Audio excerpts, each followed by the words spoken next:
This episode of the MOC Squad was filmed in front of a live, members-only audience.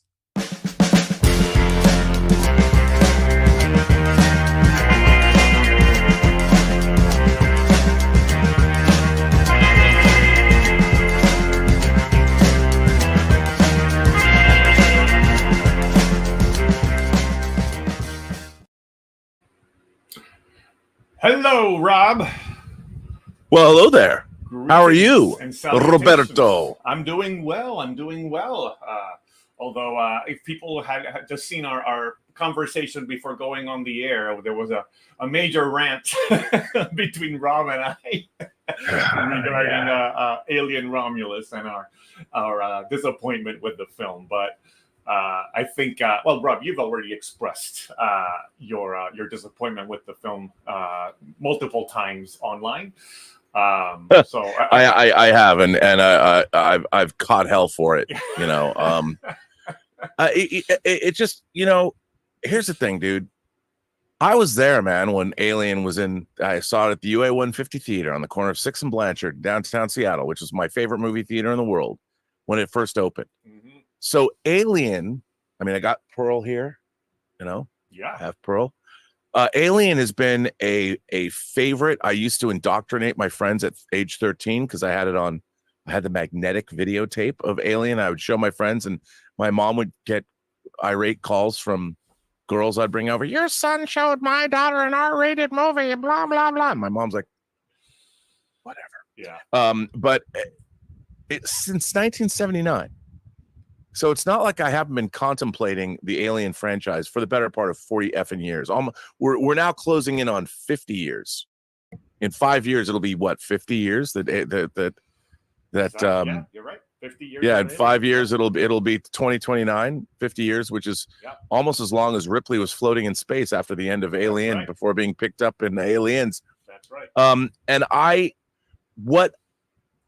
getting a greatest hits, I mean, this whole thing, nostalgia bait, call it what you want, but even whatever you think of the first 4 Alien films, look, Alien 3 was deeply creatively compromised, and if you watch Charlie de Lauzirika's phenomenal documentary on that, but at least those 4 movies are interesting. They have all these interesting ideas. They're trying to do something new within the story, right? Well, I mean, yeah, still within the confines of the structure, right? But trying to do something different.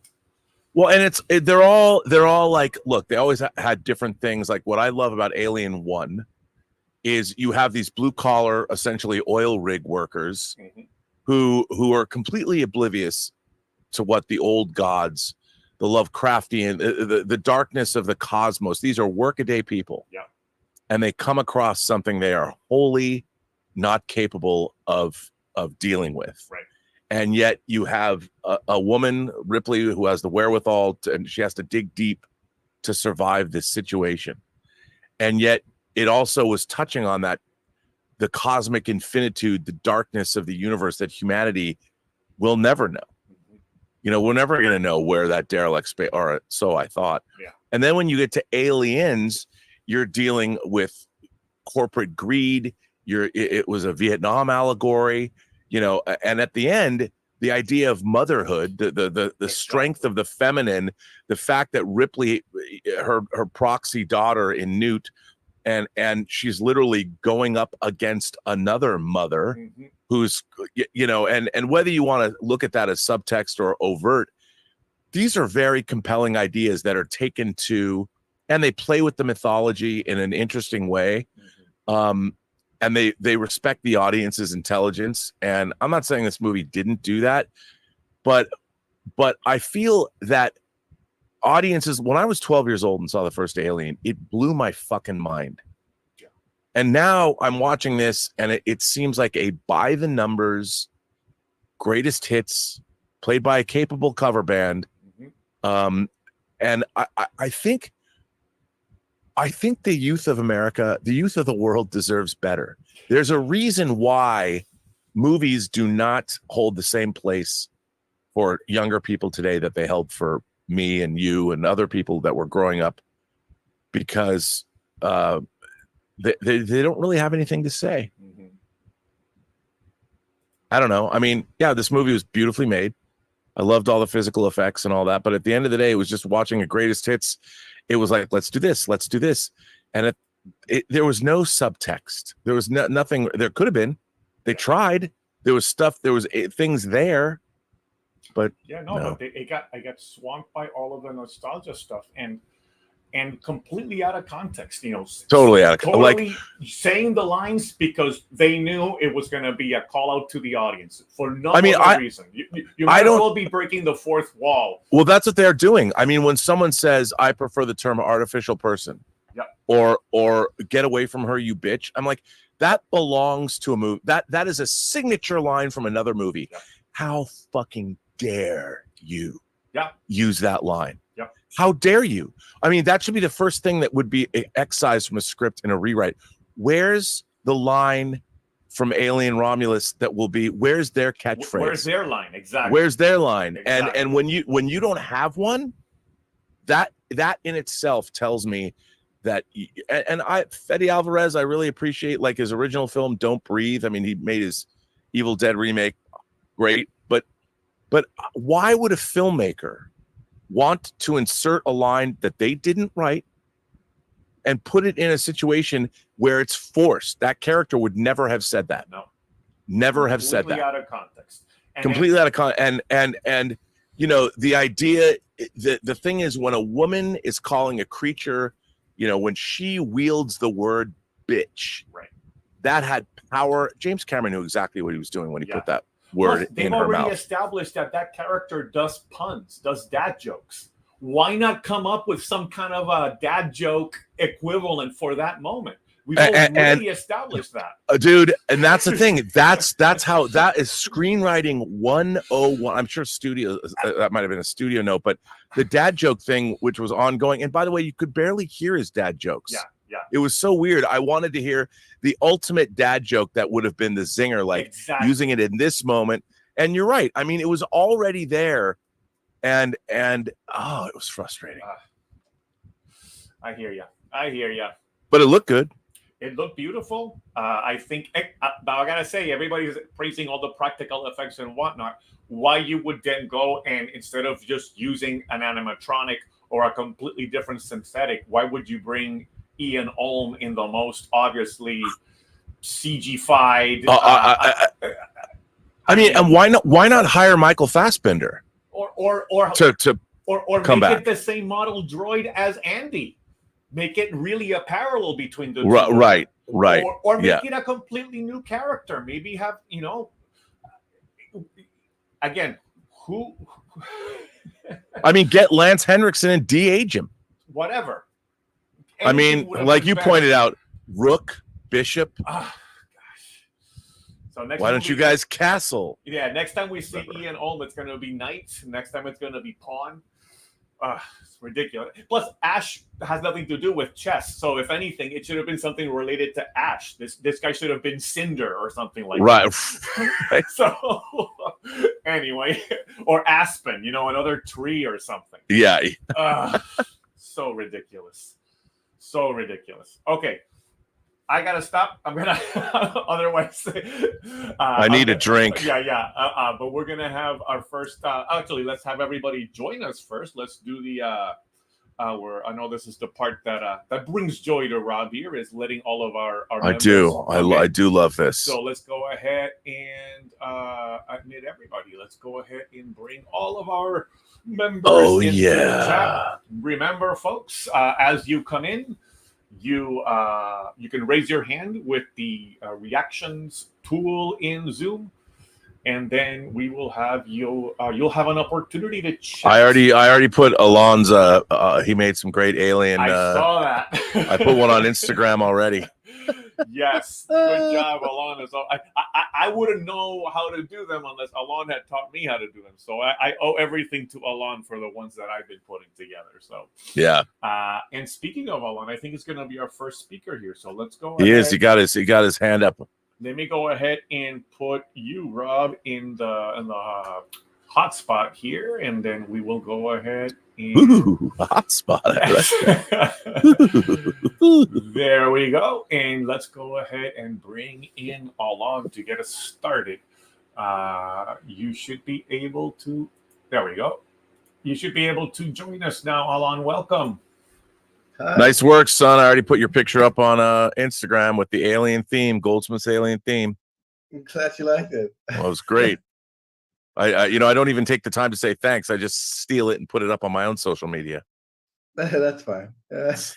How are things with you? How's everything going on? I heard you like your Romulus, so I think I'm gonna go and watch it despite the scathing reviews. Well, I mean, here's the thing. Here's the thing. I just expect a lot from this franchise. Now, any other person, I'm sure, would be happy to have made this film, but we have 45 years of Alien movies, and we have unbelievable Dark Horse comics, and so many people have done really interesting takes on this.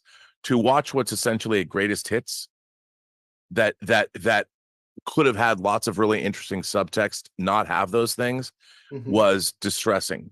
I mean, it was, to me, a great missed opportunity. Some people are going to love it, but I just feel like why is everybody mining these old franchises? Where's a new franchise?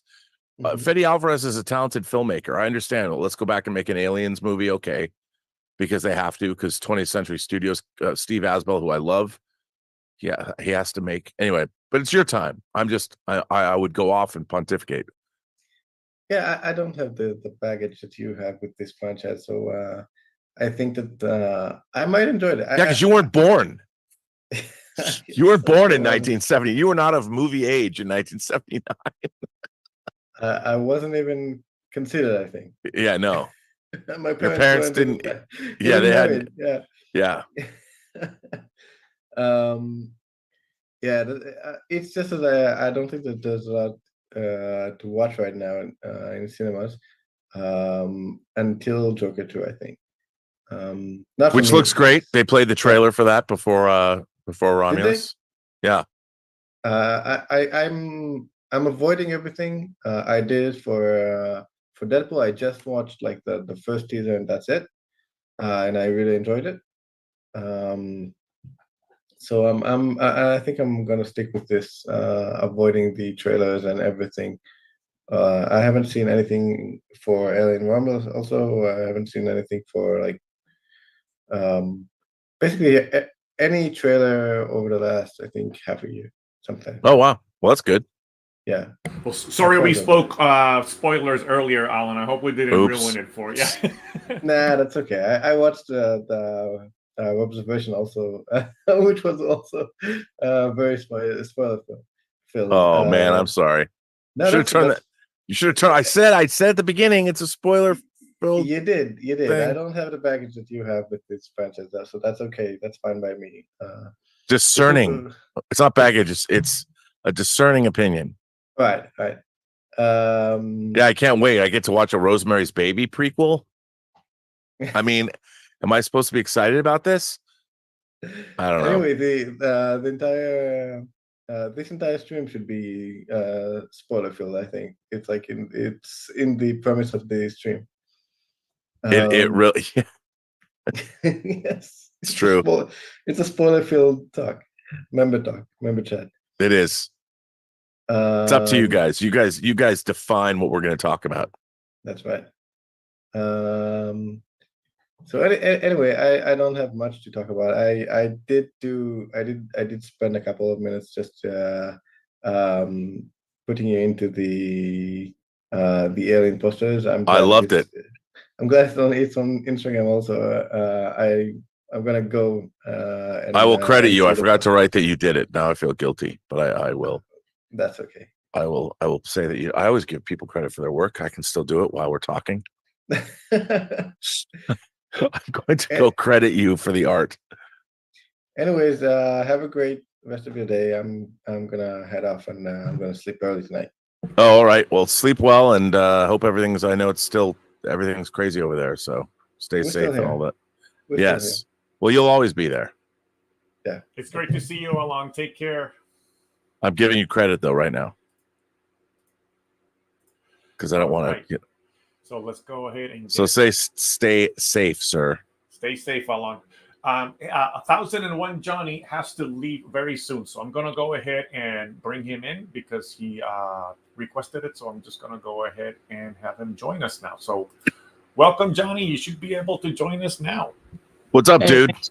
Oh, going good. I'm about to head out to help a lady from church with landscaping around her house. That's very nice of you. Well, she also offered to, she's selling her car, and she said if I could get a discount. Very, very nice woman, and I'm very happy to help. That is very nice.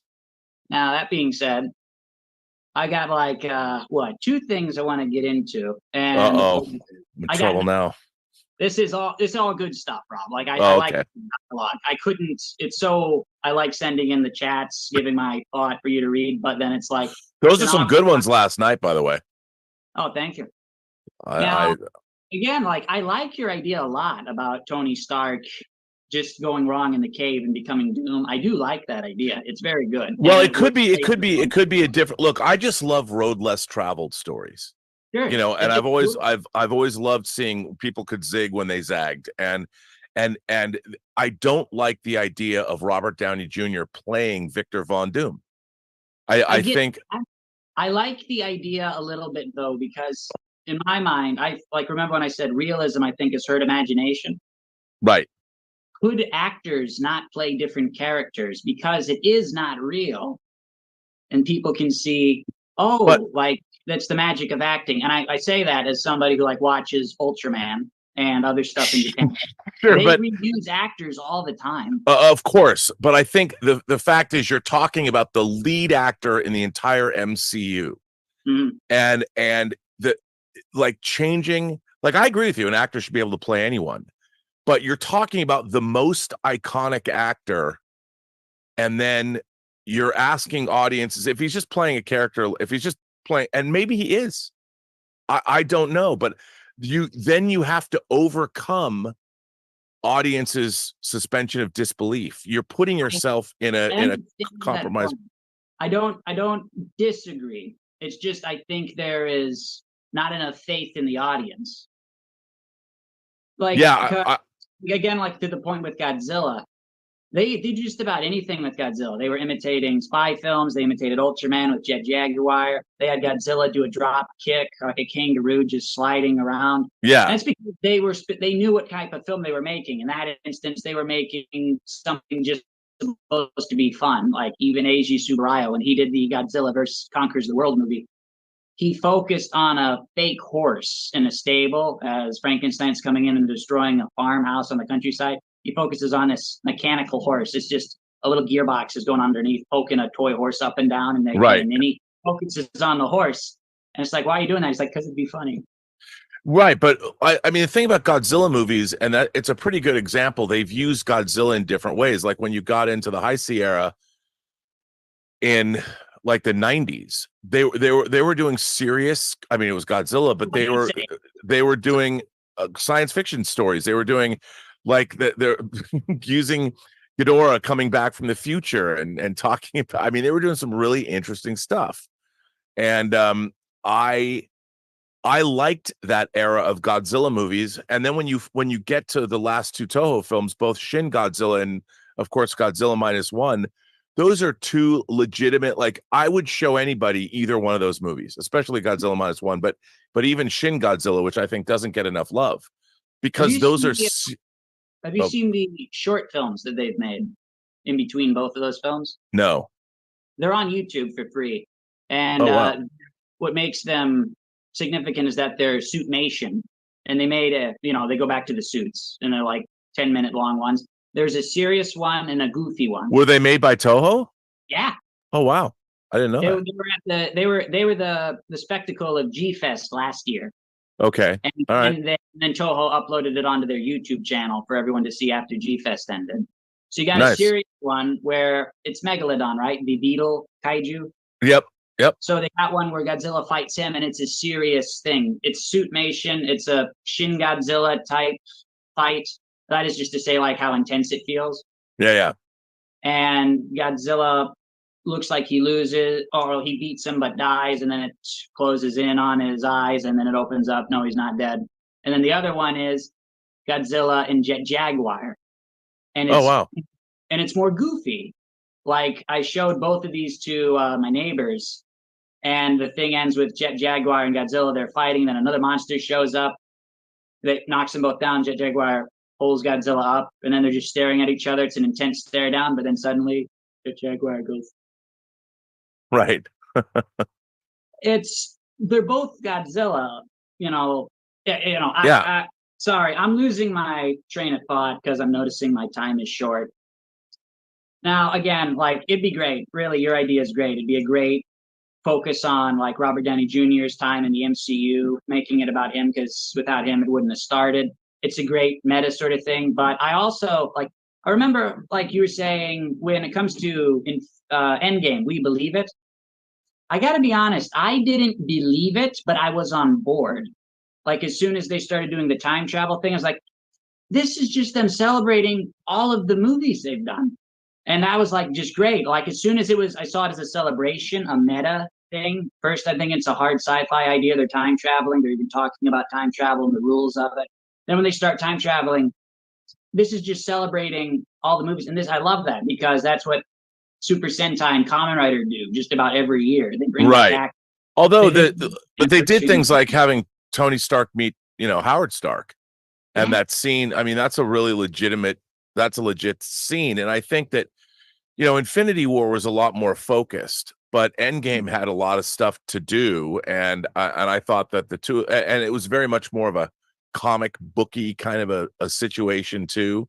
But I think those sort of idea, right? Like, yeah, I mean, those two movies I think work really, really well together. But bringing back Robert Downey Jr., it's either going to work or it's not. I don't think it's going to be like, oh, it was all right. And the thing is, I just think that narratively, we have all watched stories like going back to things like A Christmas Carol, and seeing the road less traveled, or It's a Wonderful Life, seeing what your life could have been. So many people have used that trope to tell stories. Star Trek: The Next Generation did it in Tapestry with Picard and Q. And so this idea, we're already trained as consumers and of storytelling to understand that as a trope. So to watch Tony Stark, something happen where the what we knew of him changes. And I think the audience can accept that, as opposed to if he just shows up as Dr. Doom, then you're like, well, how did that happen? How is he Victor Von? And then you've got to add all this stuff that people are going to be like, well, okay, but and you won't be able to get away from the fact that you're watching Robert Downey Jr.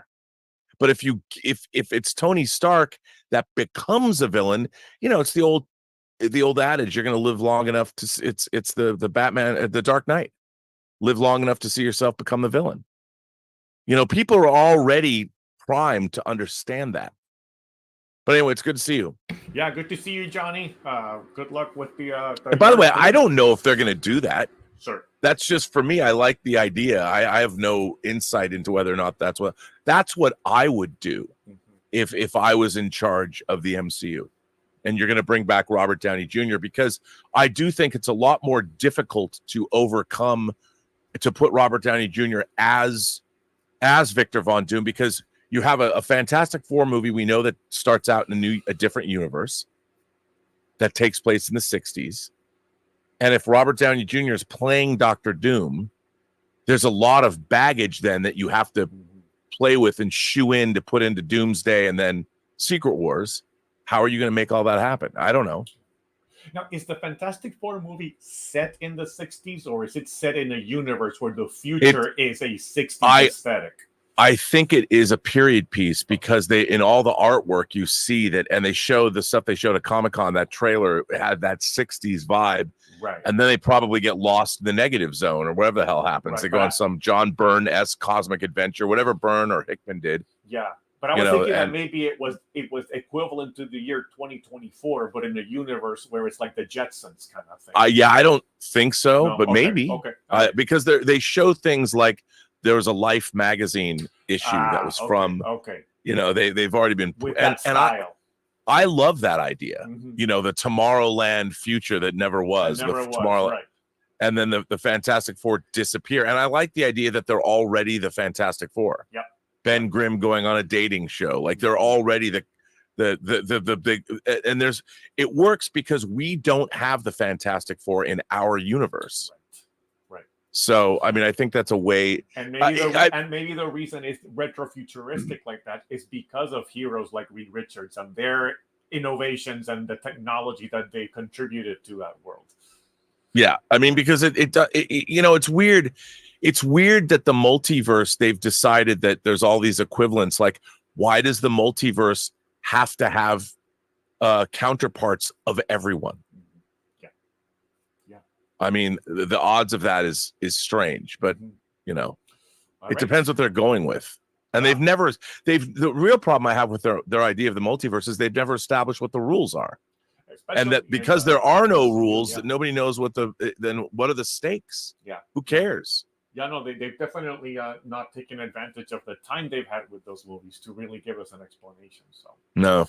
All right, Anthony P is coming up next. Welcome, Anthony. You should be able to join us on the call now.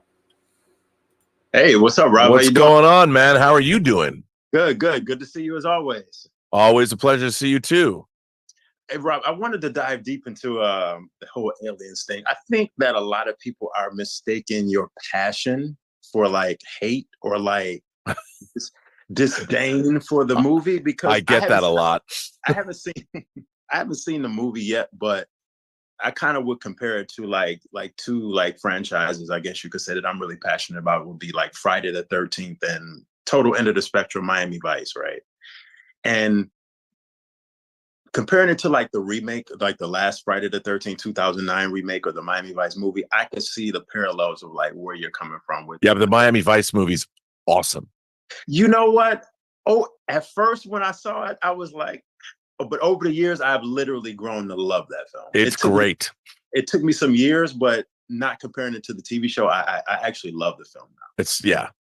I love it. Like, you know, like when I watch your review, or not review, when your observations and like listening to like other people online are like raving about the movie, giving it a 4.5 out of 5, one of the best movies. And I'm just like, you know, it's good to be passionate about it and perceive it not as just someone like hating on a franchise, you know? Yeah, I mean, look, I didn't. What I found, you can't. Here's the thing. By using one of the most iconic lines from the Alien franchise, to use that exact line, what you have done is you're telling your audience that this movie cannot exist on its own.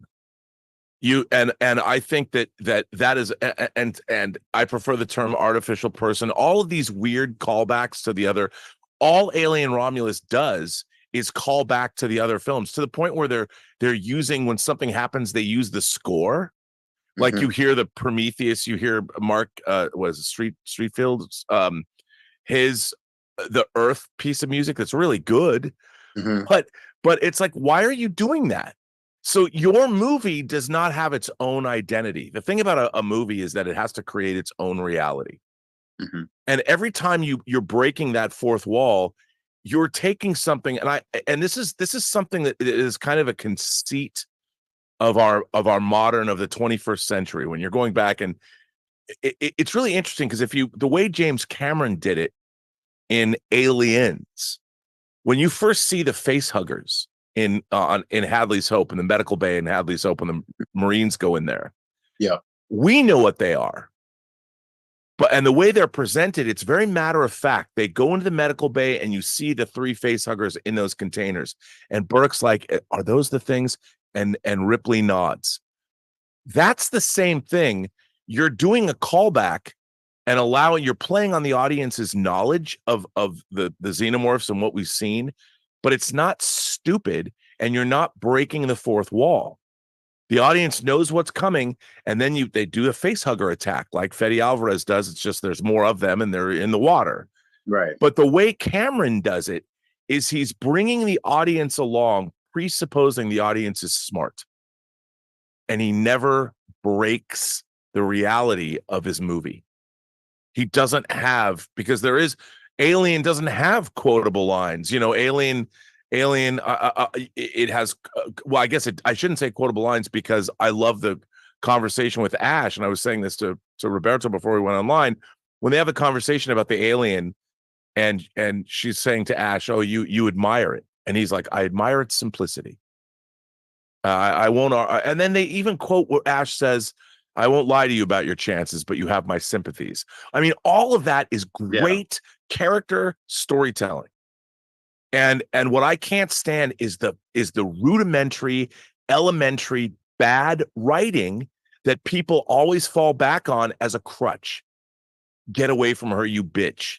It's like, look, man, at the moment when that happens in Aliens, when she walks out in the power loader and all that, and you literally are talking about, you know, she's going to do battle with another mom and all of that. By co-opting that line, you are compromising the reality of the film that you are making. And they do that repeatedly through this movie all the time. And it says to me, one, you are treating me as an audience member like an idiot. You are not giving an audience the experience they deserve to have in the theater by giving them something that they themselves get to cut. Where's the catchphrase in Alien Romulus that belongs to Alien Romulus? Right. And that's what I was thinking. I was thinking that earlier. I was thinking, like, instead of saying "get away from her, you bitch," like they could have flipped it and said something totally as unique and effective without having to repeat something that was in the original. Like you said, it's a lazy writing.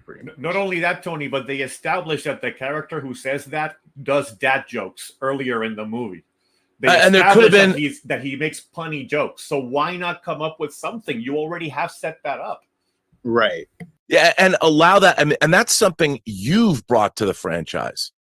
And this weird idea, and look, we've seen it a lot. Someone brought up to me that I worked on Superman Returns, you know, and there's all these callbacks but they tried to make it a continuation. But this is the kind of thing where the real question is, what are the filmmakers, what is the studio trying to do? Do they think that it makes the experience of every movie should be its own thing, and it should provide an experience that only that movie can give to you? And Alien Romulus is constantly, I mean, the thing about Aliens is it plays with the life cycle of the alien and gives us, there was no alien queen in Alien. Right. I remember when it first came out, people were complaining, like, well, where did the eggs come from? And there's, of course, the deleted scene in Alien where they find Captain Dallas, you know, when Ripley finds Dallas, and I guess they put it in the director's cut, I think.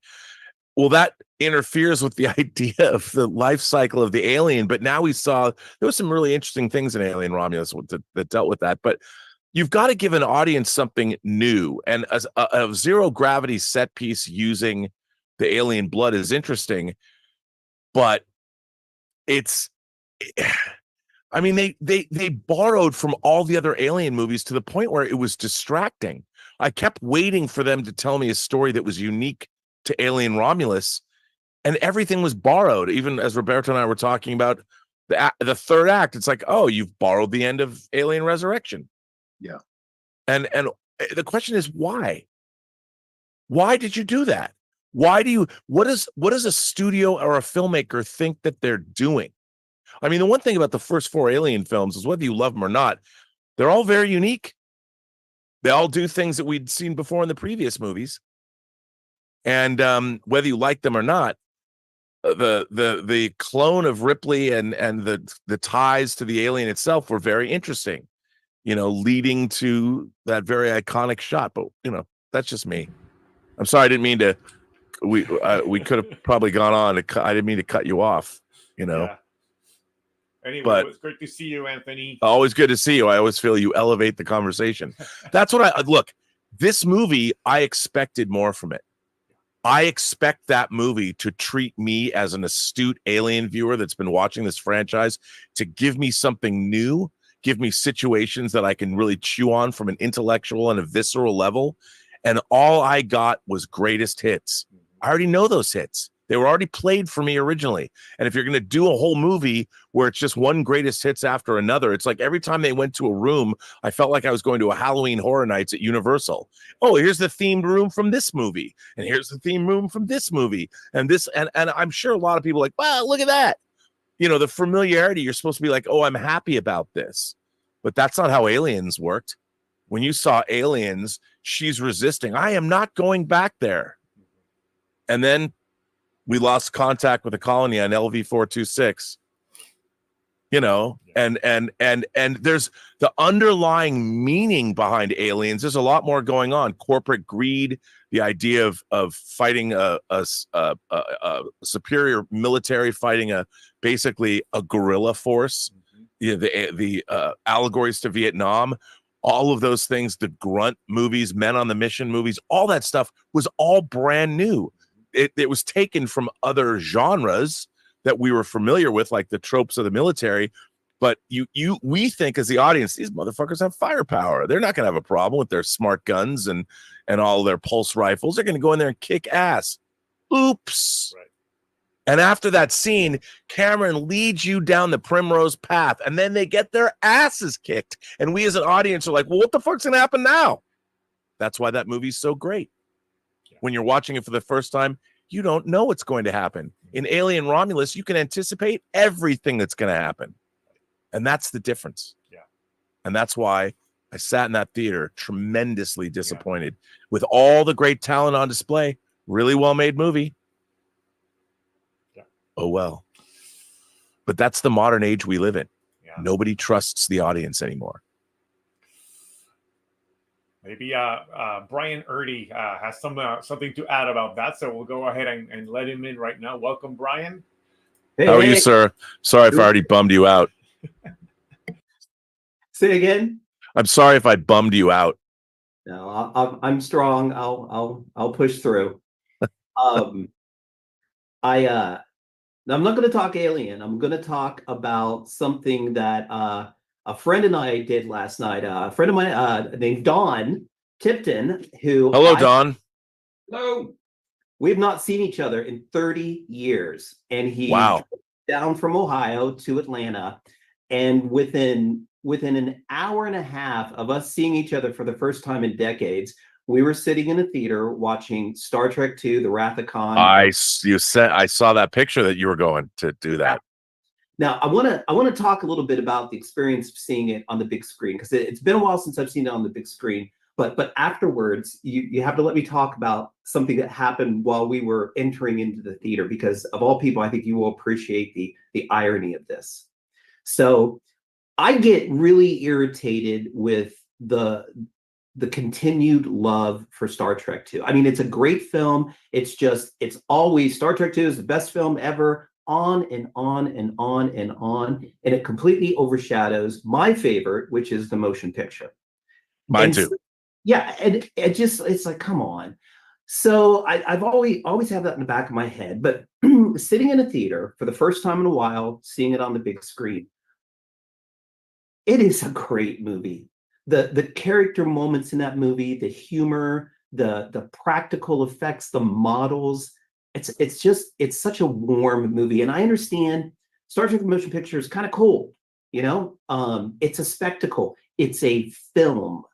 But Star Trek II is a movie, and it's just so much fun, and it was a lot of fun seeing it on the big screen.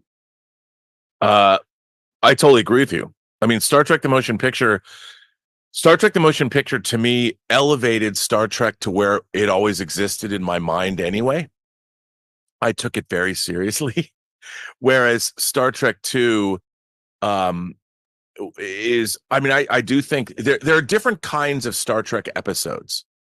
And to me, Star Trek the Motion Picture is like the Immunity Syndrome or the Doomsday Machine, whereas Star Trek II has more of that more entertaining, swashbuckling, and people forget how much of an anthology show Star Trek, the original series, was. Sometimes you get a humorous episode. Sometimes there's a very serious episode. Sometimes there's an emotional episode. So there's all these different kinds, and you can do that. And Star Trek II and the motion picture are two great sides of the Star Trek coin, I think.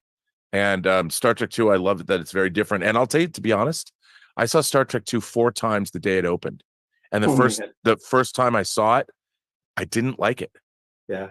I didn't like, because the tone was different. And by the end of the day, after the screening number 4, I was completely enamored of the film for those very reasons. Like you were saying, it's a great movie. I had to get over my Star Trek the Motion Picture love. Yeah, and I had to get over the fact that it didn't have Goldsmith.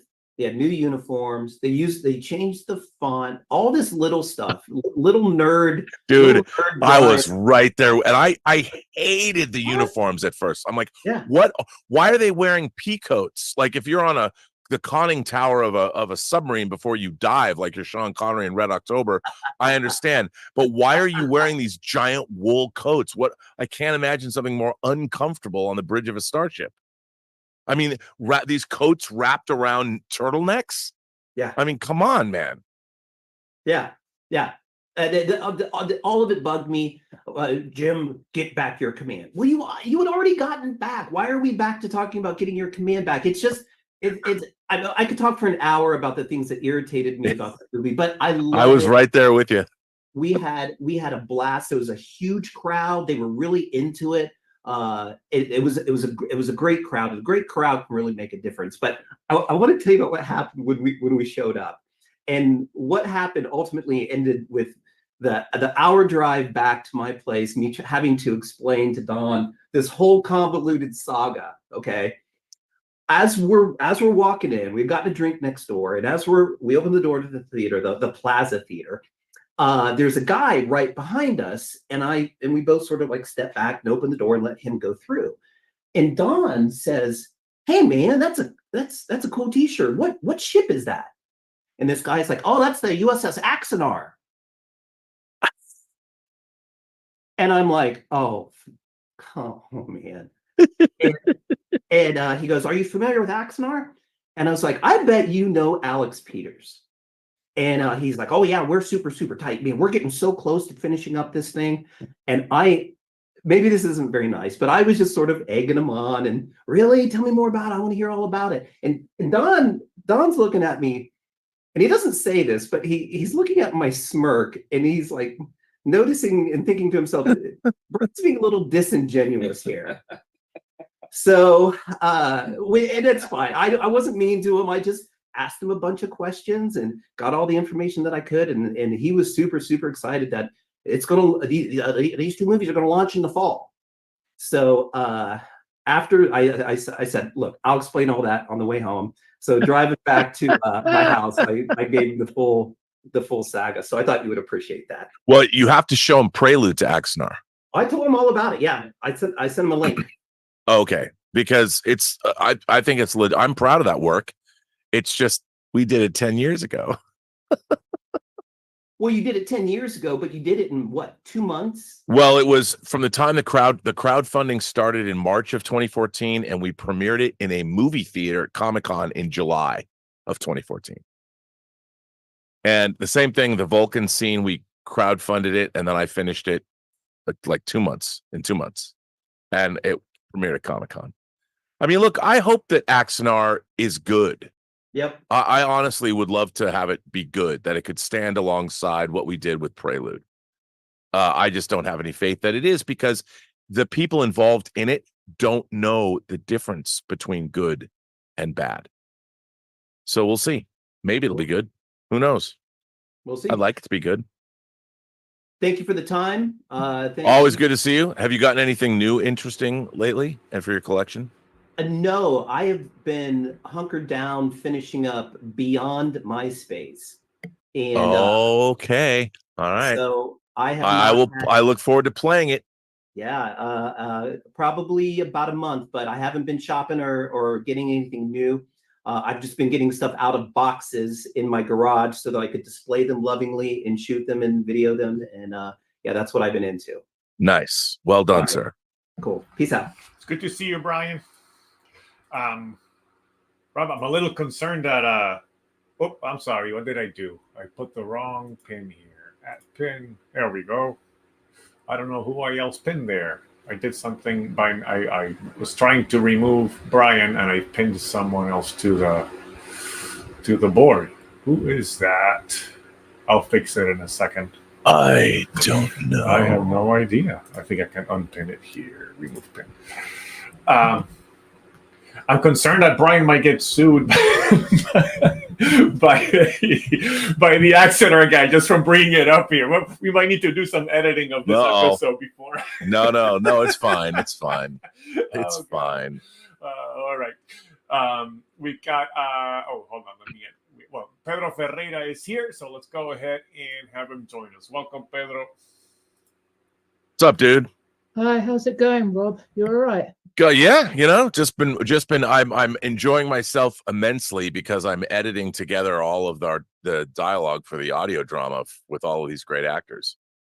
I was a little bit concerned when I saw the AI photoshopped thumbnail for this episode. I saw it and I thought, Rob's been enjoying those Emmanuel films a bit too much again. Oh, dude.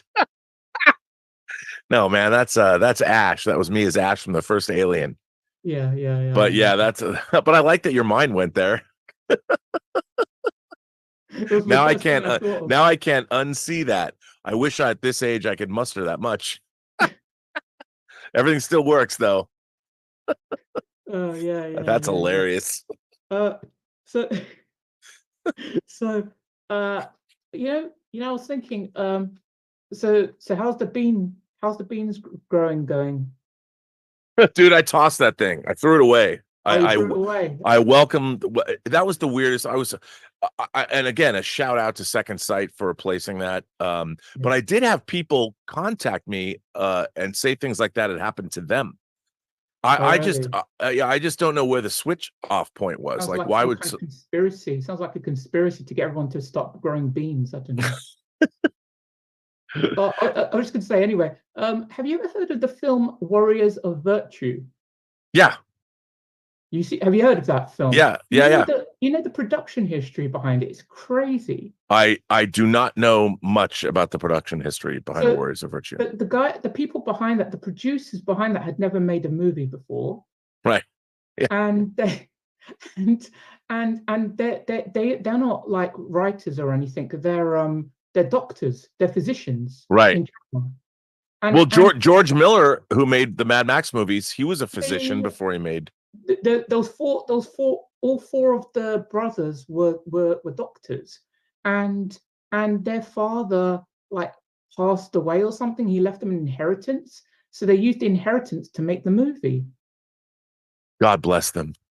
It's incredible. It's like you can do anything if you have the money. I mean, it's like you don't have to be qualified or anything. It's incredible. No, I mean, if anybody, the only reason more people don't make movies, especially even in Hollywood, is because you don't have the money.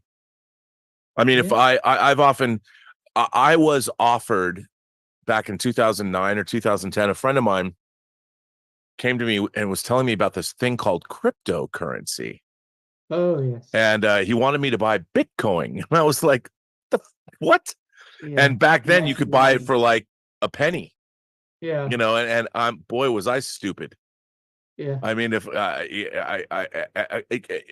which is a bummer, but if I had made that much money, I would spend, if I had billions of dollars, I would spend the rest of my life just making stuff. You could make whatever you want. And that's what money allows you to do. And a lot of people, I have another friend, he passed away, but his father had $1 million violin and he inherited it and he sold the $1 million violin and he made a movie. Unfortunately, he was a science fiction writer and his movie was really, really, really god awful. Oh. I mean, beyond awful. I have a credit on it as a consulting editor and he didn't listen. I don't even know what it's called now, but Nichelle Nichols was in it. I think they changed the name. I remember now. But man, it was not good. And it was really interesting because he was very arrogant. And when I got mad at him, when I tried to help him, he insulted Stanley Kubrick in my office. Gosh. I'm like, how dare you? Don't you dare. You were talking about like raising money and a whole Axonar issue and stuff like that. Do you know about Star Citizen, the game Star Citizen? Oh yes, I've been following that with great interest. I mean, how much? they raised. I mean, it's incredible because they keep raising money. They keep raising money. They raised like a 500 million or something. Like Yeah. To make a game. But the thing is, the thing is, I don't know if you're aware of this, but in the game you can actually buy starships. Yeah. You can actually buy ships, and that's like the cost of a car in real life. Yep. Yeah. Yeah. I mean, it's interesting. You know, you think of what is it? EVE Online? Is it EVE Online? The big where people spend a ton of money on that game. Like there was. I remember, I don't know, I was fascinated by this. Like I didn't play EVE Online, but there was a time, I don't know, like 5 years ago or maybe longer, where there was a giant battle in EVE Online and people lost thousands and thousands of dollars. Like their ships, once they're destroyed, you don't get them back. And it was some kind of something to burn. And I was reading about this. I'm like, this is the greatest thing ever. Like the fact that your game has real stakes. I'm like, and then I tried playing EVE Online and I'm like, I just don't have the mind. I don't have the time. I mean, it's an incredible game and it just keeps getting better. Yeah. But I mean, when you once you devote yourself to a really like long game, long haul, something like Warcraft. I need to find out the name of this thing. The big EVE Online battle or whatever that thing was called, because I was, for months, I was fascinated with it. But yeah, like Star Citizen, the same thing. You can buy those ships and all that, which is wild. It's just like you'd spend. It reminds me of when EA, for I think it was Need for Speed or something, they used to charge you petrol, like real life money for petrol to drive a car in a game. Right. Yeah. That was just crazy. But yeah. Yeah. Can I ask you though? One last thing. You know, with the crowdfunding and everything, are you going to get around to doing the book, the imagination raising? Yes. Money? Well, I'm going to do that afterwards. Cool. Yeah, because that's the next thing I'm going to do. Is the Imagination Connoisseur's book. Finally, and I've got stories people have written, obviously, and we're going to include those. I have a professional editor that's going to look at that, but I'll be able to do that much faster because we're going to crowdfund. The only thing I need to do with that is I need the money to actually produce the book. So like with like our crowdfund, to be honest, True Noir is costing a great deal of money to make. Right. $30,000 is a drop in the bucket that pays for maybe 2 of our actors. And we just did that to gauge. It was more marketing than anything else. Sure, we still need the $30,000, but it's more to pre-order the thing. And the problem is I didn't want to launch the crowdfunding campaign until we had an episode finished. But because we're still looking for a lead actor to play our lead role. Everyone else is recorded, with the exception of Patton Oswalt. And I've been editing this stuff, and I'll say it, even though I'm working on it, it's so good. Like it's True Noir is beyond it. When I first started, I was going to be like, just get my friends, like, hey guys, you want to do this thing? And when Todd Stashwick came in, I'm like, hey dude, you want to do this? But I didn't have Max Allan Collins' scripts yet. And once I got his first script in, that's when I called in Christine Sheeks to produce it and help me cast it. And, I said to Mike Bodden, I'm like, dude, we got to step it up. We have to treat this like, and Max wrote, the fact that we coerced him to write a 350-page script is insane. But the script is so good. And it is such a great adaptation. I feel so privileged to work on it. I just don't know, will it make us any money? Because even just to pay back the equity investment we have in it, that's my goal, is to always pay back the investors plus 30%. It ain't going to be easy, to be honest. And we have to sell a lot of episodes, but it's really good. And I can say that, I mean, I'm making it, but I can't tell you. Just last night, my friend Corey Landis plays Walter Winchell, the broadcaster, and he's interviewing Giuseppe Joe Zangara, who actually kills Cermak in jail. and I was intercutting. Savario Guerrero plays Zangara, and I was editing this last night. I must have listened to it when I cut their exchange together. I must have listened to it like 20 times because it's so monumentally entertaining. And I'm like, yeah, we made this, but I didn't write it. I cast it, I'm cutting it, but it's really Max Allan Collins' script. And I'm just listening to these actors. It was like I was listening to it for the first time. Because, you know, when you're cutting stuff together, I hadn't played it back as one piece. When I play it, I'm like, oh my God, this is so good. It's so good. And I know we're making it, but it's really Max's script and it's the actors we hired. And I'm listening to, even though I'm putting it together, I'm listening to it like a listener. And I think people are going to really like this because it's just fun to listen to. These actors they're just great. It's so much fun. I can't believe we have some of them. So anyway, yeah. Hey, good to see you, Pedro.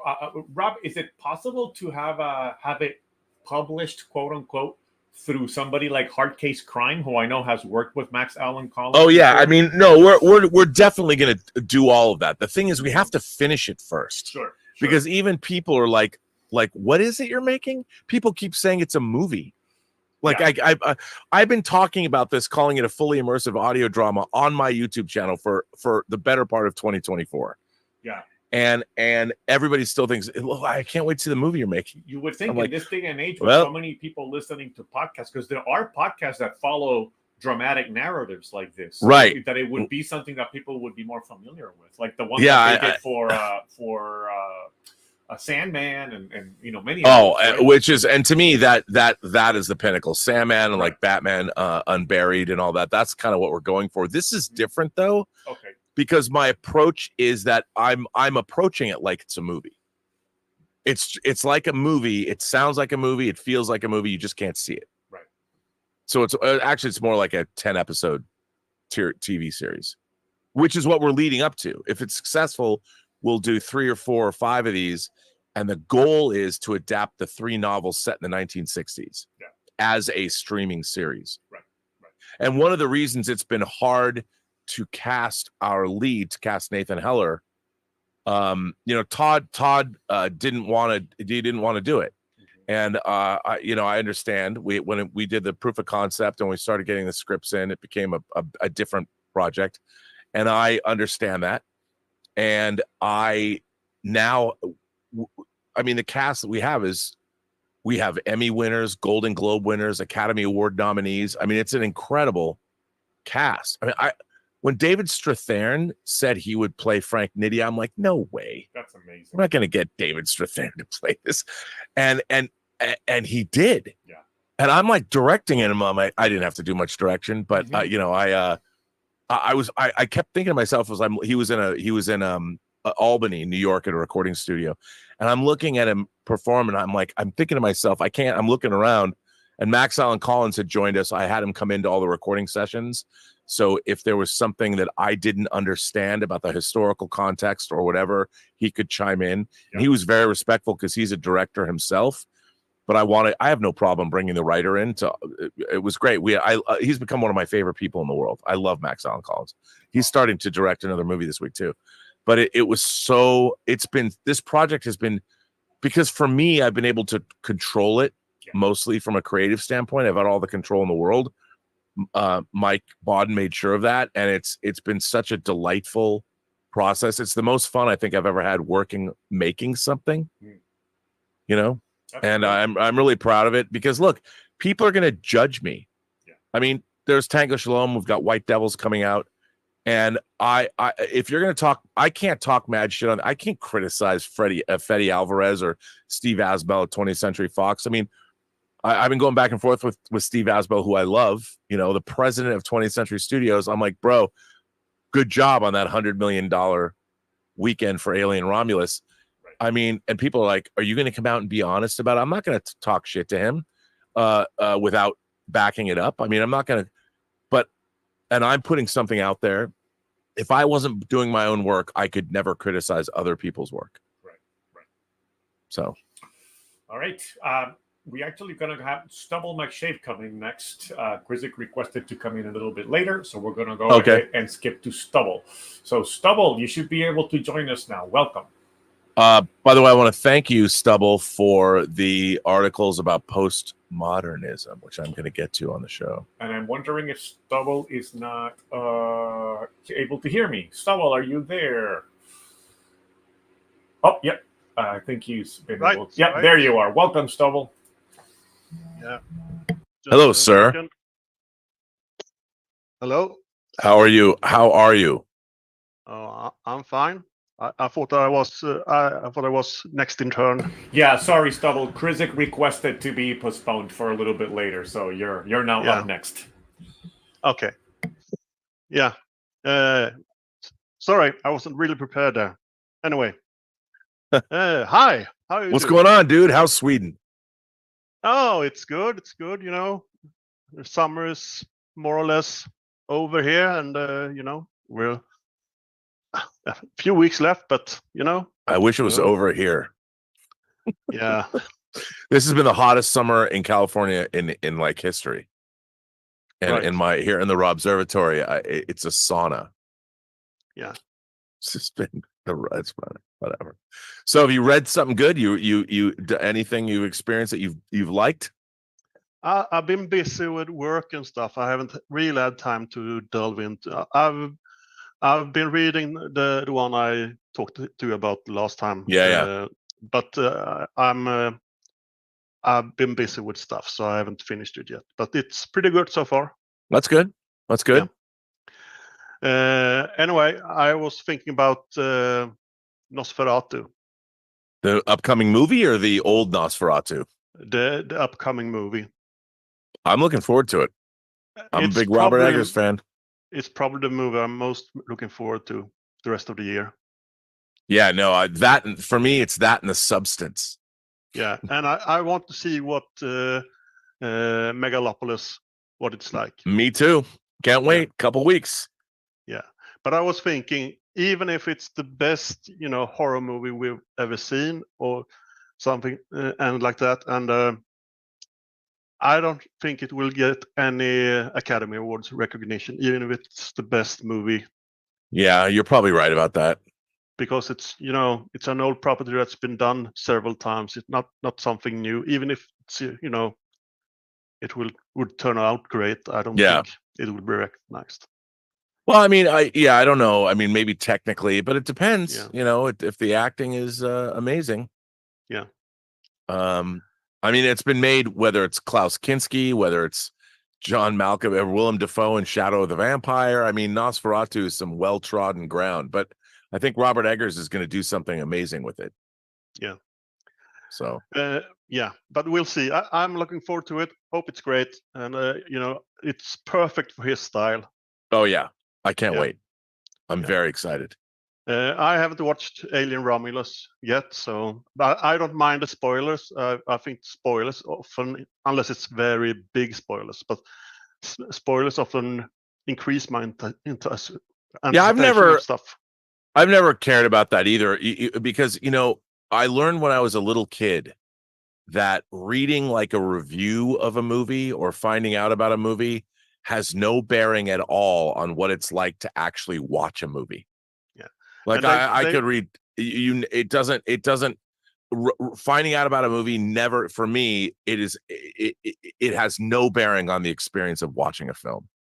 They've done tests where they show that getting spoilers makes you appreciate the movie or the book more. Oh wow, if you don't that's interesting. I could see that to be true. They did studies where one group got no information. The other group got information. Oh, here's a story about how a woman kills her husband, right. And they liked it better, whereas the others didn't like it at all. So right. Yeah. Well, because you can anticipate what it is about something that you like. Yeah. I mean, there are spoilers that I would rather big not spoilers. Know. Yeah, big spoilers. Like, look, and I remember I was reading. I had read that the book, they made the movie out of it. Fincher made Gone Girl. Yeah. And I heard that it was a good book, so I bought it and read it, and I didn't know anything about it. And you think that his wife's dead or whatever, and like when she shows up and she starts narrating her own chapter, I was like, holy shit. Like, I couldn't believe it. As I'm reading this book, I turned the page. I'm like, this is amazing. And I'm glad I didn't know that. Yeah. It's the, the Sixth Sense ending, I'm glad I didn't know that either. Yeah, I don't. Yeah. I got an email the other day that this one will soon come out. Oh my! How big is that book? This. Oh, really? How big is that book? It's it's almost 1,100, I think. Oh my god! So they're gonna do like a leather-bound slipcase edition of that? Yeah, the video I sent you a while back about how they made books. Yeah. Oh yeah. Yeah, that's the one I'm getting. Wow. Yeah. I cannot believe is Brandon Sanderson one of the most successful people to ever crowdfund? Yeah. He has the record for the 4 books that came out. He has and how much did the game end up making? It's not finished yet, so I don't know. But it's within 1 hour. It had like 10 times his goal. Unbelievable. Yeah, but this one that's coming out, that's which will become 2 books in a slipcase because they can't bind it in one. They can't. You could never read it. Fall apart. Yeah. So that goes out to almost 103,000 people. And he has signed every book. He started like 1.5 years ago. And it's a production line to get it to of course. Of course. Wow. Yeah, so well, with that kind of money, it's the least he can do. Yeah. I think it ended up like 25 million or something. But yeah, so I'm getting it in. They start shipping out September, but it will take a while to get all. So I don't know if I will get it in September, October, or November. Right. Yeah. Wow. So, but the Kickstarter that he set the record for with the 4 books. Yeah. I think they said that if they laid out the books in a football field size, it was 72 boxes high. Wow. So many warehouses. Oh my god! Accommodate that stuff. That's insane. It's a company. It's like 100 employees and stuff. Wow. Good for him. God bless that man. Yeah. God bless him. And they just to get you a sense of how they are laid out. They have 5 parts. Part 1, 2, 3, 4, 5. Prologue, epilogue, and between each part there are interludes. So the interludes are short stories. Okay. So there are like 5 novels and maybe 20 short stories in one book. So, and it takes a while to get through one of these. Yeah, I would imagine. Yeah. Let's see. How am I with the time? You're out of time. You're out of time, Stubble. But what did you want to say something else? Not really. Just you gotta love something before you can hate something. Or see yourself long enough to be the villain. It's true. And I love Alien. Yeah. I love Alien. Pearl knows. Yeah. I've kissed her. I have a picture. Love and hate are the 2 sides of passion. Well, yeah, but here's the thing. I mean, I do think that these nostalgia bait stories, they compromise their own integrity by throwing, like, even in the timeline. Now, in 20 years from now, if people watch the Alien films in chronological order, you're going to have some character tossing off, "Get away from her, you bitch."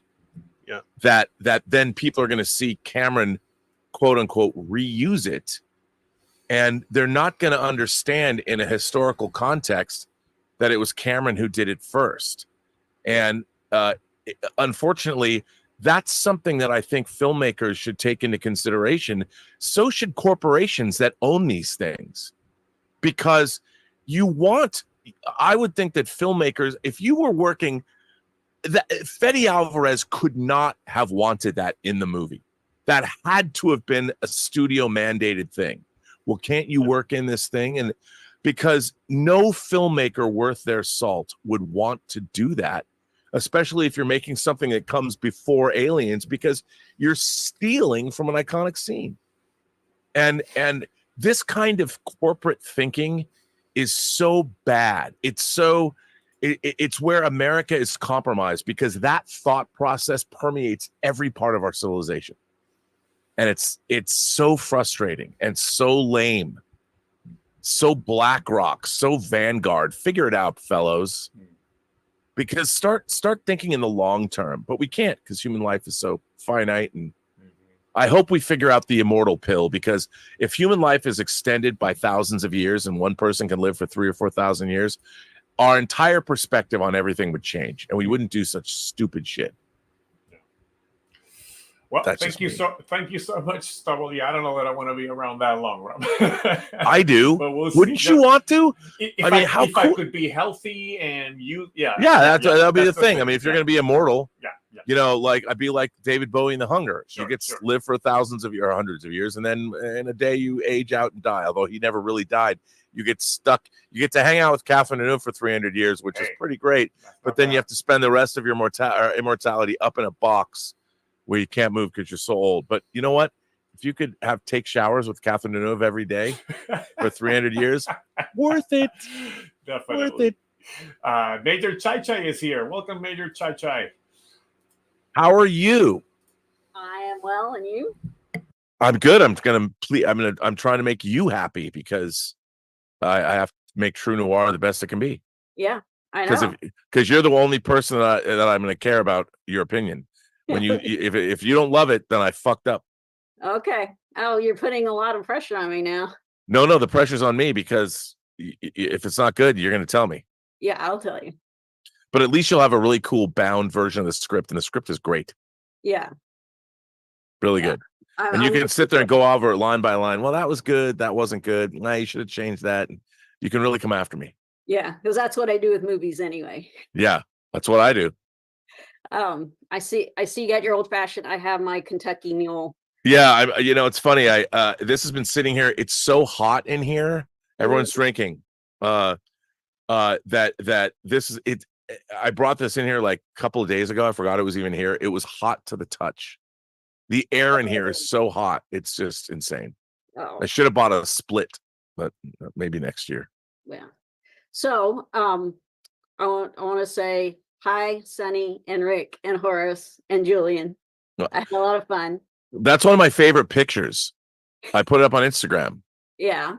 I love the picture of you and I, and then I love the picture of all of us at the bottom of the, that was a fun day, man. Yeah. Well, I think you had stepped away before I left, and I told the guys before I left, I had so much fun, and I had not felt a sense of camaraderie or belonging since I had been in the military. I felt like I had found my band of brothers. I love hearing you say that. I think that was captured because I did the video where I'm sitting next. I don't know if you follow me on Instagram. But I don't like watching myself on video. Oh well, but we took some good pictures, and I love the picture of all of us with the Sonny had the Wolverine. Yeah. And everybody was at Horace was there. That's a great. I mean, that's Comic-Con. I'll go back and I'll do that. I do have a picture of you doing something to that popcorn bucket. Yeah, I took a video. Yes, that was Comic-Con. Hooray.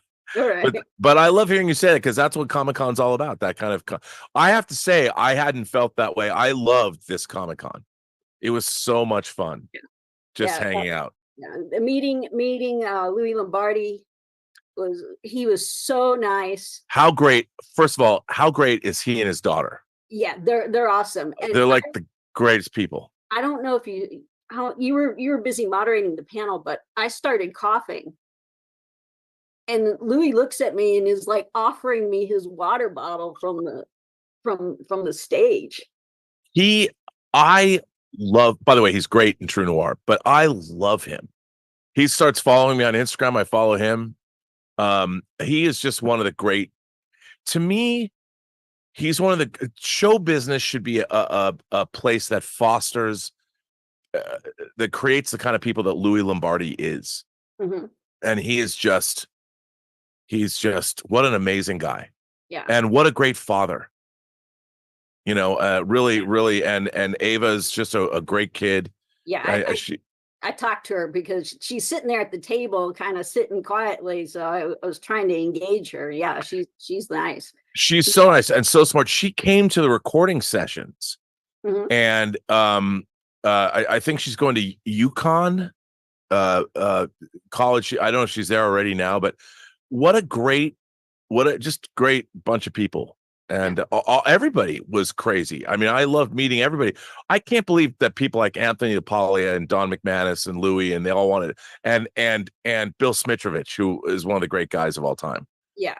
I mean, just hanging out with those dudes, I'm like, I've been watching these guys for, well, longer than they want me to admit. I've been watching it for. That panel was so much fun. Oh, it was so great. It's too bad that people haven't heard True Noir yet, because it would have been much more full. Yeah. But those guys are the best. And none of them, I mean, Anthony LaPaglia was on, he had his own TV show and stuff, but all of these guys are working actors. They've been around for so long, and you realize that I love show business people. Yes, there's a lot of people that can be assholes, but those guys were not. I mean, they are working actors that have done so much and know so many things. And Louis' story is really interesting. I didn't know that about him. And what a great experience. I'm glad you got to be there. Yeah, I'm glad too. I figured out the scene in Ministry of Ungently Warfare where it went off the rails for me.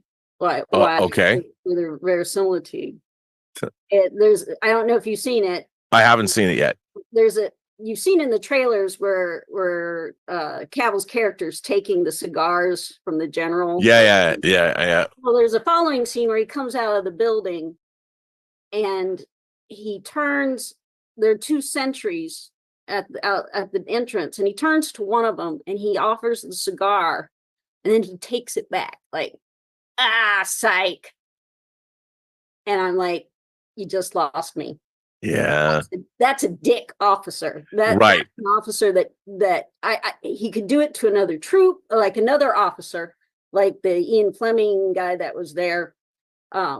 He could do it to somebody within his group that he knew well, but to me, to do that to an officer, to do that to an enlisted person he doesn't know, this guy's just standing there, can't do anything in the elements, and he offers some kind of that lost it for me. I'm like, I don't care about this character anymore. So wow, that's where again, that's my personal experience intruding upon it, but I don't know, maybe non-military might pick up on it as well. That's legit. That's a legit. I mean, I can't fault you there. So what is your cat's name? This one, let's see, I got two gray ones. So this one is Fox. Fox. And I have another one. His brother is Wolfie. Nice. Well, it's always good to see you. And again, thanks for the support of our project. You're welcome, man. I mean it. I will probably send you something early. Okay. Just to get your notes. I'd be very curious to hear what you think. All right. I'm really honored that you would want my opinion. Well, yeah. I mean, here's the thing: that you getting audience opinions on something with people that you respect. I mean, look, it doesn't.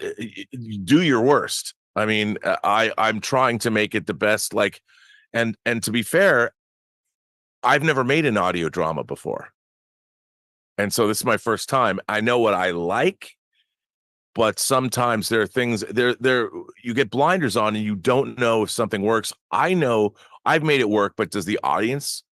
Look, when you're making something for an audience, you presuppose that there will be an audience. You have to make it work for an audience. And that's the thing. So I have no problem. I'm going to send it out to, there's a few people I trust. You're one of them, to give me honest feedback. Most of the people here, by the way, probably I would send it to. Because a lot of the people that come to these member chats, you'd think that I always want more, but it's always the same people. So this core group of people, I trust. So. Great to see you, Major Chai Chai. Because if you hate it and I suck, you would tell me. And I need that. Right. Andy from Argentina. How? Oh wait, are we going? Is Krizik back? Krizik wanted to wait until we were off the air in YouTube. So we have about. Oh, I love that.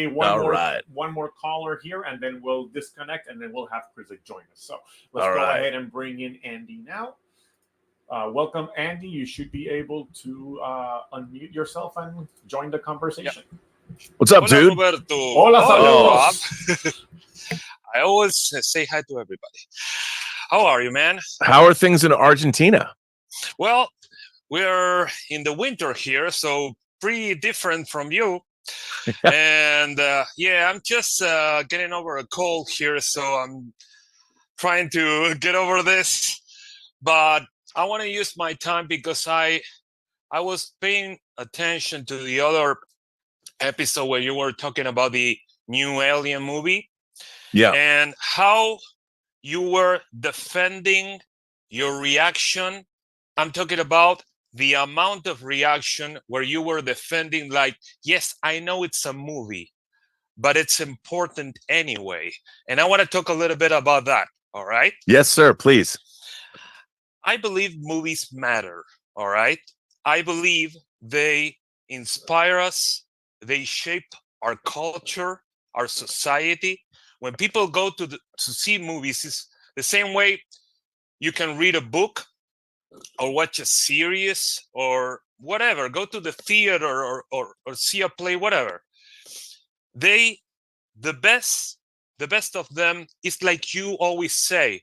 They give you things to think about. You know what I mean? And that's important because sometimes you don't know what you're looking for until you are inspired by something else. If that something else is great, then maybe you will do something even greater. You know what I mean? I mean, Alien is a great movie, but it's not Aliens. James Cameron took Alien and made something different that was equally great in a different way. Yes. He didn't need to see, all right, let's make another Sigourney Weaver, or let's put another Ripley. I don't know.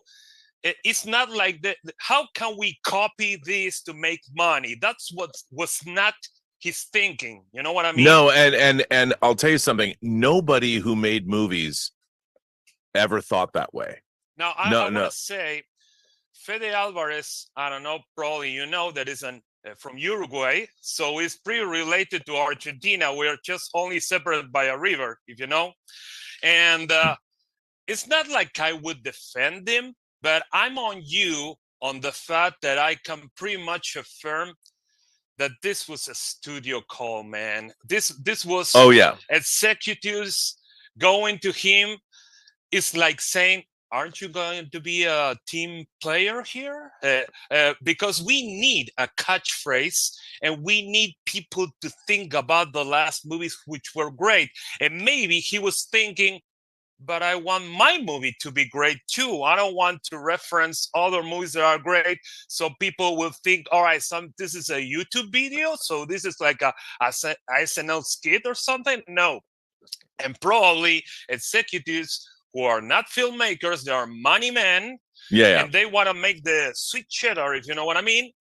They just say, no, put this reference, people are going to love it, you know. And maybe a lot of people will love it because the movie is getting good reviews. It's made $100 million. It'll make $100 million worldwide this weekend. Even John Campia say, "Oh yes, this movie." When I was listening to him, I always respected John Campia, and the last year or so, I just stopped watching his show because I grew tired of him. I don't have nothing against the guy. He's a really smart guy, and everybody has a different opinion.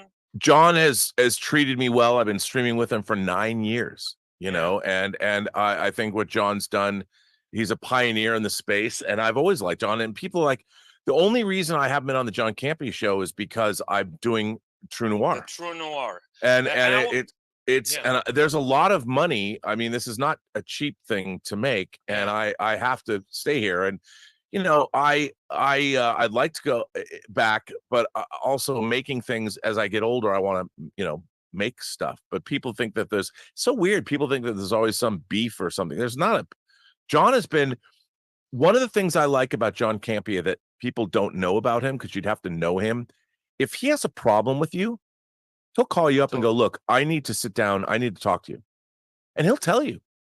He's a pretty, when it comes to business, he's a very straight shooter, and there's not a lot of people I've met in the entertainment business that are.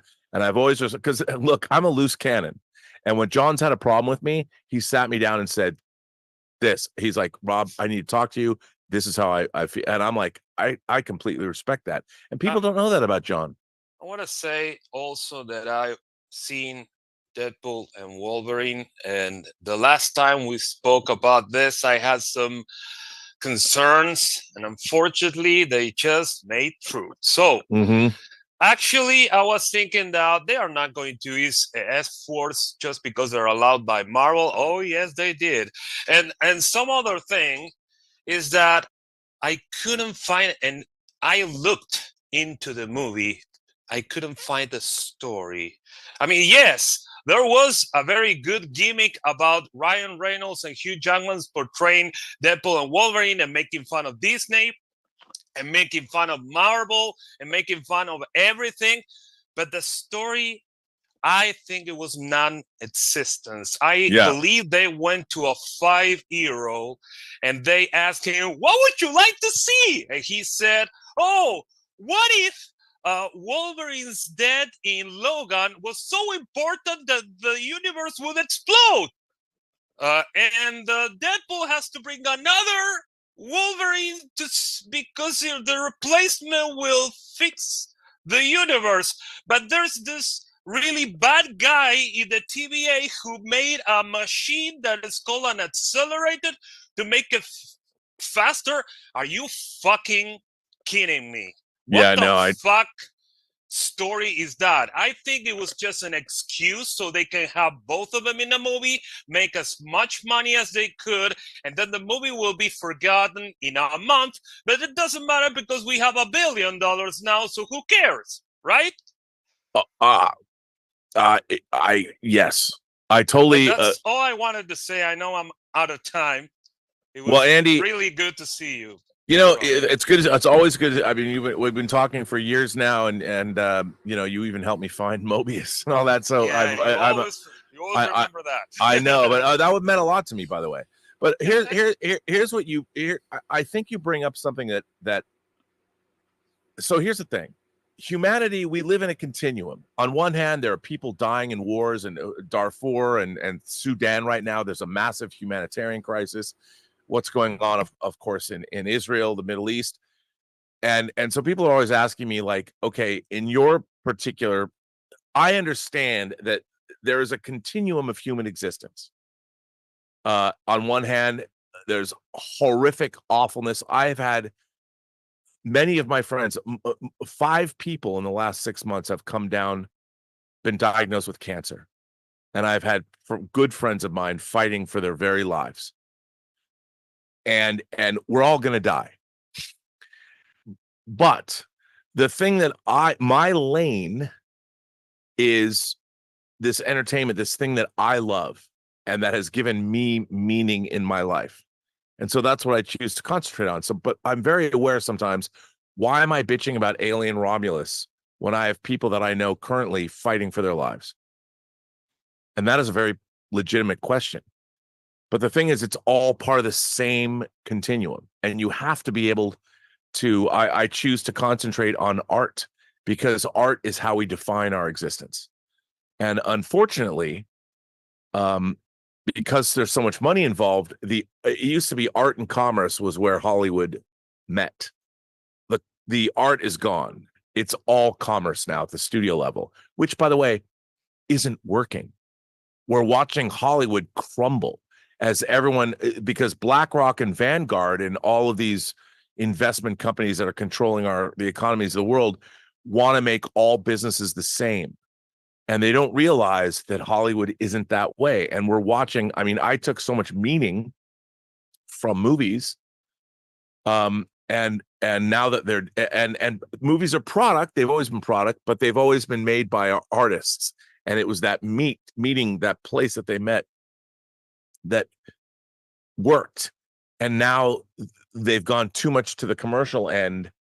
And so much of the entertainment business, so much of Hollywood is failing now because they thought they could eliminate the art of it all. And you cannot. And I think that's worth fighting for. All right. Thank you so much. Great to see Andy there. And we actually are getting ready to transition to our off-the-air part of the show. But we do have a couple of super chats. Sorry, I didn't mean to neglect this. I figured we could leave these now for this part of the show, and then we can say goodbye. So we have Red French Moon. And he says, hi, Rob. She shares 10 euros with us. Thank you so much, Red French Moon. Thanks. Hi, Rob. Glad I can watch you live from Europe. Observations are late, so I watch them later. For RDJ, he could pull off this. I think he's talking about Dr. Doom. Yeah, Robert Downey Jr. Though I fear Captain America or the Disney Plus shows will hurt Marvel more before Avengers. Okay. I've heard, and a lot of us who are at Comic-Con, I've heard from a very reputable source that Wonder Man and Agatha all along are actually really, really good. And I think that Marvel knows what the problem is. And also, look, Daredevil Born Again looks really good too. So hopefully, no, I think they know what their problems are, and hopefully they'll course correct. I hope. Okay. And then we have, this has got to be one of my favorite names here, Thrawn's Office. They're calling from Thrawn's Office, Rob. That's a new one. I think Thrawn's Office is someone new. I've never seen that. What a great name. I love that. We're getting a memo from Thrawn's Office for $5 saying, sorry if discussed. How could Big Chap be anywhere near the exploded Nostromo, considering he was ejected from the Narcissus thousands of miles away? Right, you're a man after my own heart. Yeah, maybe something to do with gravity. I don't know. Yeah, or maybe he was blasted back to the wreckage, and there was some kind of gravity that it's. But yeah, you're right. I mean, and why did he have a cocoon around him? I think they were trying to explain that somehow that's its defense mechanism, right? Like when suspended in space, then it I get it, but that's something new that I'm like, bro. I mean, and maybe that they were, because of the way they're going back to the life cycle as explained in the deleted scenes in Alien that were put in the director's cut, which I like, but you needed to. It's not like he was in of course he was just blown out when the Narcissus ignited its engines. Right. So, but yeah, I mean, that's a very good question. But here's the thing. If the movie makes you think that, the filmmakers did something wrong. Yeah, yeah. And it should have been, I get what, because they didn't even explain. If you've never seen Alien, what the fuck was happening there? Right. Like, And by the way, if you did see Alien and you saw the size of those explosions, there was a lot of wreckage. Where did that wreckage go? Where did it come from? There was a lot of wreckage there. And in terms of exploding in a vacuum, why would it all be in one place? That was a pretty, and it blew up like 6 times. Yes. It's a big explosion. Yes. I mean, I guess I just thought that maybe they were close enough to LV yet that somehow it got caught in its in its gravitational pull or what. But if they were going to LV-426, why not just go and grab the eggs? Well, I mean, that's another. Yeah, I mean, maybe yeah. maybe they didn't know because they only had the ship's logs from the Nostromo. This is the last surviving member of the Nostromo. So the company got that and they understood what happened. Yeah. But you would think that the entire ship's logs were there. Yeah. Yeah. You know, and see, this is the problem. When you do stuff like this, then for astute viewers, you create all these questions that diminish the work that you've done. In Aliens, when Aliens came out, because people forget this, the questioning of the life cycle of the alien was a thing amongst fan circles because, okay, where did a queen lay all of the eggs that are in the alien derelict in Aliens? Like you've got a queen, and suddenly, but you went with it because Aliens was so awesome, so it was able to surmount those questions. Right. So. And also, I don't know. When they crack open that cocoon at the beginning, and we look under it, are we looking at an actual alien in there, or was that the relief of? I think that was the relief of the alien that was in there. But again, I have to tell you, I thought the same thing. Because I'm like, a relief would have been recessed, and it looked like it wasn't recessed. It looked like it was, the other way around. So I don't know. It was a little confusing. It was confusing, but it's like, okay, but even the cocoon there, I mean, the aliens drifting through space, no one has said that it can do that. No. Like if you're in a vacuum with no gravity, how do you create a cocoon for yourself? Yeah. I don't know. Secrete it somehow. I don't know. But secreted from what? I don't know. That's just a line. We did see that, and the one of the few things I liked was seeing the stage of development of the alien one. When you see that cocoon kind of almost looked like a vagina thing on the wall that the alien was born out of. It was cool to see that thing. I like that. Yeah. Anything that looks like vaginas, I like. Call me crazy. Yeah. Well, but up close and personal, I love it. Just want to stick my tongue. Oh wait, what? Wait. But anyway, okay, this is about a good time to cut off our conversation. No, I got Pearl right here. Pearl knows. That's right. Pearl knows. Pearl's right here. She knows. There's a picture of me loving the alien, so people aren't so surprised. We are going to say goodbye to our friends in YouTube now, but the chat continues on the Zoom channel. Remember, you become a member, you get that link whenever we do these so that you can join us. Rob, any last news here to share with the folks? Any upcoming shows over the weekend? Well, I can't do Let's Get Physical Media tomorrow because, and I haven't even told Dieter this, because I have to drive Elizabeth's folks to the airport in LA. So I can't do it. Maybe we'll do it on Monday. I'm not sure. And of course, please go to Kickstarter and support True Noir, or go to truenoir.co. Help us out there. And I promise you're going to love it. All right, folks. Thanks for joining us. Those of you in the Zoom call, the chat continues. Those of you on YouTube, we'll see you next time. Take care, guys.